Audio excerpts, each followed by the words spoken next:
Havana Media, and my name is Boniface Owino. As usual, I'm going to be your host for today. I want us to discuss this issue of who should replace Raila Odinga to become the chairman or to become the leader of Azimio party or Azimio coalition coming 2027. And we know very well that the person that will replace Raila Odinga is the same person that will bid for the presidency of 2027. Now, there is this question, or there is this argument between Kalonzo Musyoka and Martha Karua, who should replace Raila Odinga. And I'd like us to discuss about it, because as we can see, or as we know very well, that last election, 2022, the person that deputized Raila Odinga was Martha Karua. That is in 2022. But without forgetting that in 2012, Kalonzo Musyoka deputized Raila Odinga. In 2017, Kalonzo Musyoka deputized Raila Odinga. So when we consider when we are trying to look at this angle, that who have deputized Raila Odinga for more than once or twice, then Kalonzo Musyoka gets the votes. But again, if we look at it at this angle, that who deputized Raila Odinga on the last election, Martha Karua gets the votes. So that is what I want us to discuss about. And just a reminder, if it is the first time that you're watching this video, or if it is the first time that we are meeting, I'd like you to take a moment, go to the subscribe area, click the subscribe button, like, share, and also drop me a comment at the comment section. And I would like to thank all our viewers, those who are our supporters, those who are giving us support, and those who are joining us. And I normally say that feedback is normally the key thing in communication. I would just like you to tell me where you're watching us from, and all shall be well. I have the great honor to announce that I have picked as my running mate and Cabinet Secretary for Justice and Constitutional Affairs, the Honorable Martha Wangari Karua. I, Martha Wangari Karua, do hereby proudly accept this nomination as Deputy Presidential Candidate.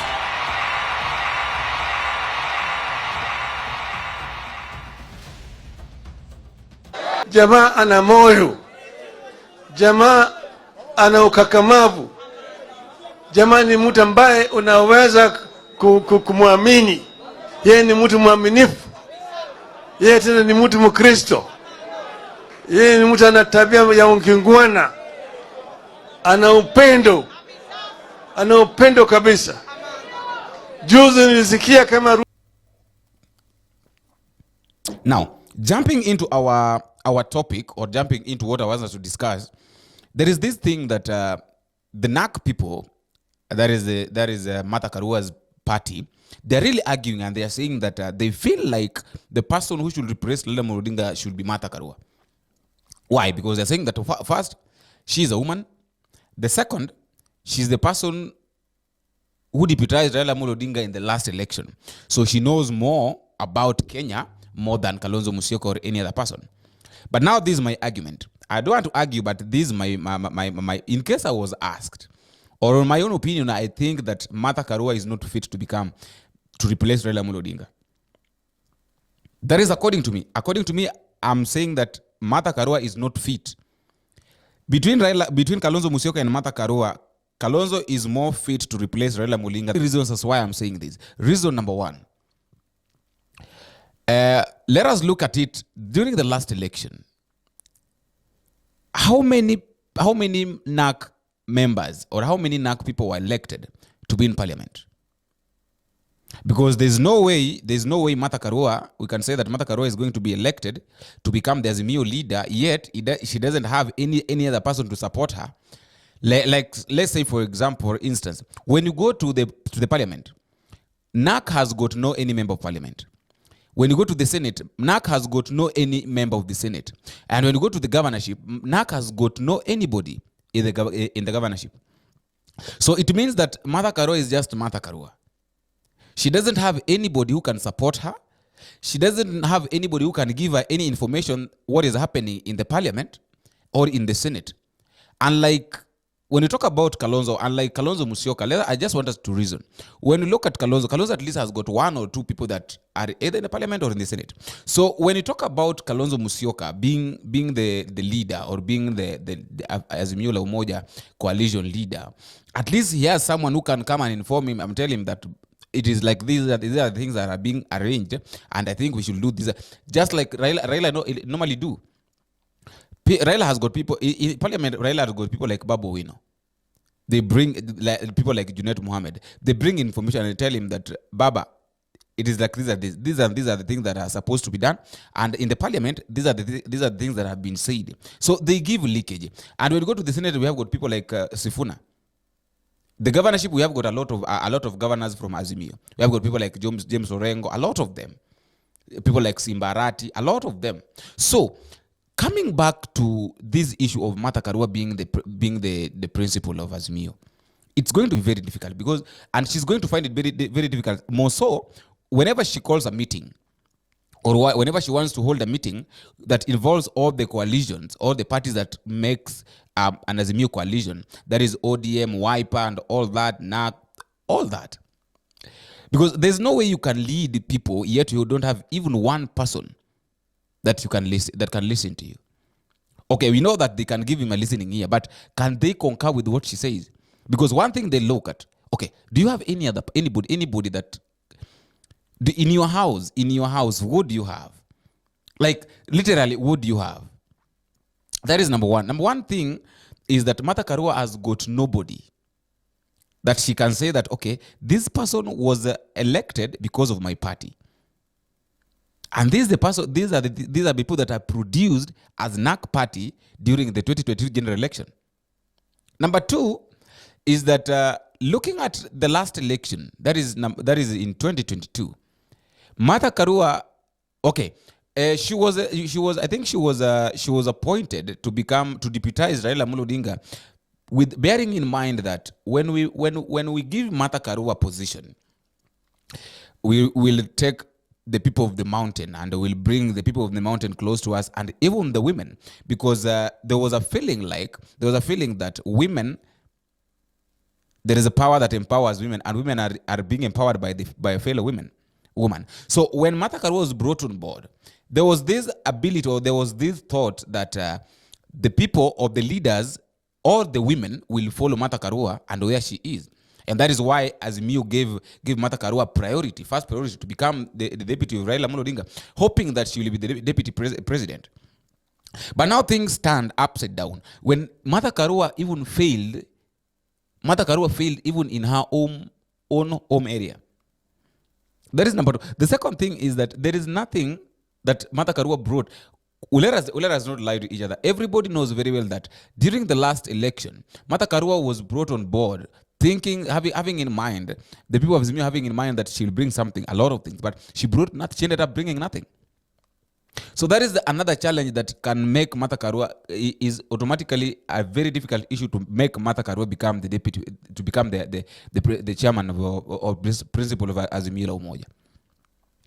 If you can't defend yourself, how do you expect to defend others?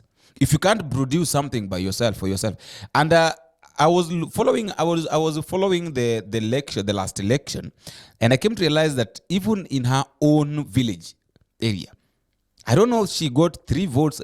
Somebody who knows very well can tell me at the comment section that how many votes did Martha Karua as a presidential candidate bring from her home area. That now these are the votes of the president.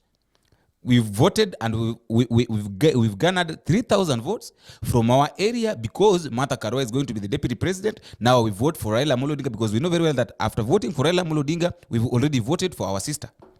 How many votes? So that is another challenge that Martha Karua has. That is a very big challenge because they will be looking at it. What did you bring in the last election? Okay, you brought nothing. What did Kalonzo Musyoka bring during the last election? Kalonzo Musyoka brought all the Kamba Nation together, and then all the Kamba Nations voted for Raila Amolo Odinga. So it will be very easy for Kalonzo Musyoka to win, becoming the principal of Azimio, unlike Martha Karua. And I remember there's something that Sifuna talked about. Sifuna was saying that people should stop disturbing Raila Odinga. because automatically Kalonzo Musyoka is going to be the presidential candidate. Here's the clip. Tuko na deni ya Kalonzo. Kwa hivyo wewe endelea kukaa imara mheshimiwa Kalonzo Musyoka, na hapa mbele mambo itakuwa mzuri. Ndio unaona siku hizi mimi siwezi wacha huyu Wambua. Huyu Wambua mahali anaenda mimi niko tu hapo, kwa sababu hapa mbele vile naona utakuwa unatafuta namba ya mtu kukupeleka State House unakwama. Shauri yenu. Sasa the third thing and the last one, I think this one is the last issue that maybe I think, according to me, according to my opinion, can really make Martha Karua fail, or is disqualifying Martha Karua from becoming the next principal of Azimio la Umoja, is this. After the last election, or after 2022, if you know any meeting that Martha Karua was organized by herself, leave alone these meetings that are being organized by Raila Odinga or Kalonzo Musyoka and then they appear in public together. Which meeting have Martha Karua organized by herself and called all the party leaders or all the governors, principals to where she has organized the party? None. So there is this thing called integrity. There is this issue called integrity. You have to be integral. Okay. You can't organize yourself. You can't organize even a small group of people. How sure are we that you're going to organize a larger population? You understand? How sure are we that you are going to organize a larger population if you can't even organize a cocoon, just a small group of even 1,000? Let's not talk about 100,000. Let's just talk about 1,000 people, maybe in your own area, and then you call other leaders to come and join you. Now, when you compare it with Kalonzo Musyoka, when Raila Odinga was in Kisii, I remember Kalonzo Musyoka was in Nakuru. So this one shows you that there is something that is driving Kalonzo Musyoka, that at least I really need this thing. I really need this thing. And that is when I made a video. I also made a video and people were asking me, Boni, where is Martha Karua? And I say that Martha Karua vanished from nowhere. No one knows where she is. No one knows what she's thinking. And she was seen with Eugene Wamalwa. And I don't know, was it Peter Munyo or somebody? I don't know who was that. They were seen in Central organizing a meeting with the drunkards. About, I don't know, there was an issue of land grabbing, something like that. So there is no single day that Martha have come in public that she has organized a meeting, her own meeting, maybe in her own area, and call for these leaders to come and talk and be with them. Just the other day, Kalonzo Musyoka organized a meeting in Ukambani, and he invited Babu Wina, and Babu Wina went.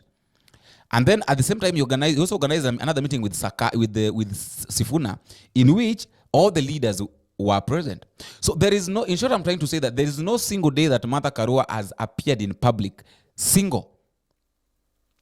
Apart from the meetings that have been organized by the principals of Azimio, or maybe if there is a news that they want to put into the public, that is when you can see Martha Karua with the core principles. So if you cannot organize yourself, you know, it's very difficult. It's going to be very difficult for Martha Karua to organize, or maybe to organize the people of Kenya, if she can't even organize herself. And why? Another question is, why is she hiding? Because that is like hiding. And I don't know when was that. Was it yesterday that the people of NAC were saying that Martha Karua is the person that they should be considered to be given that position to become the presidential candidate? My friends, truth be told, if this issue of Kalonzo we are still doubting, if people are doubting if the people are still doubting whether Kalonzo Musyoka will defeat William Ruto or not, so what about when we say that Martha Karua is going to compete with William Ruto? Let us just, no, it's not a matter of maybe lying on one side or maybe talking negative. We're not talking about, we're just reasoning together. I just want us to reason. If the issue of Kalonzo Musyoka is still giving people headache, we still don't know whether Kalonzo will defeat Ruto or which criteria should be used. And that's why sometimes we normally argue that if suppose Kalonzo wants to defeat Ruto, then he should either take Babu Owino as his running mate or take somebody like Ali Hassan Joho or Sifuna. But at least there should be an ODM member in to help him.